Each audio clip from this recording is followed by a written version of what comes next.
الحمد لله رب العالمين وبه نستعين على أمور الدنيا والدين صلى الله عليه وسلم.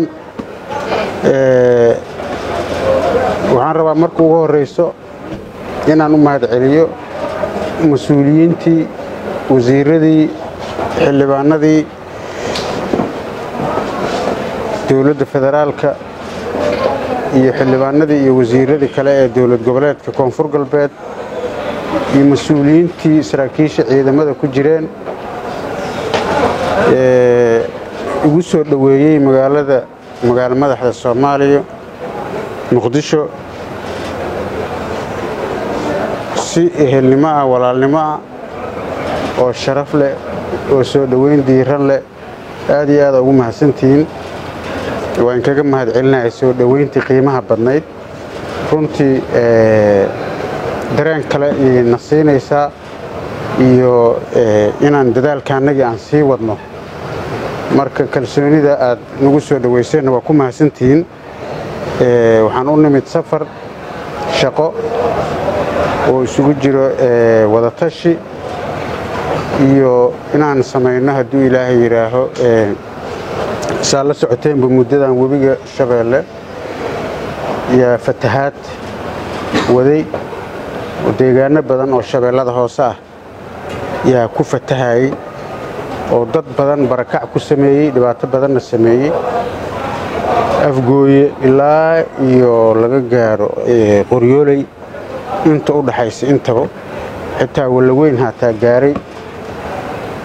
inaan deegaanadaas oo dhanna soo booqano dareenka dadka iyo baahiyaha jira in aan la qaybsano aan ogaano sida ay dadkaas ay wax u gaareen waxaan rabnaa marka sidii hore baan ugu baaqnay mar labaad inaan baaq kale ku celino maadaama ay sii socoto aysan joogsanaynin dadkaas Soomaaliyeed oo reer koonfur galbeed oo dhibaatadaas baaxadda weyn ay gaartay nin kasta oo Soomaali ah oo waxaysto inuu u gurmado dadkaas biyaha ku dhex jira biyaha laga soo dhex saaro dhibaatada ay leedahay waa dareemi kartaan nin gurigiisa ka soo barakacay oo biyo ay ugu galeen waxa taas oo dhan ka sii daran biyahaas markii xal loo helo ama ay noqdaan dhibaatada ka imaanaysa iyo cudurrada arrimo caafimaad gargaarka caafimaadka ka sii daran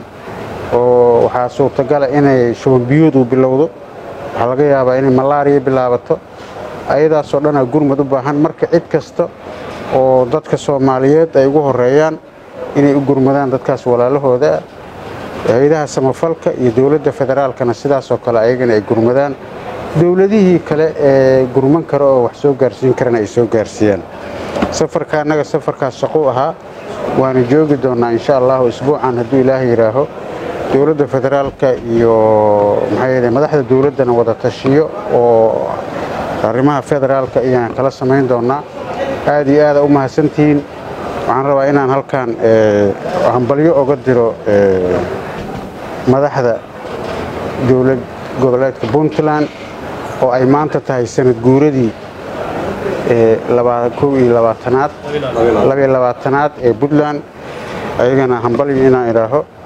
ciid wanaagsan dadka Soomaaliyeed meel walba ay joogaan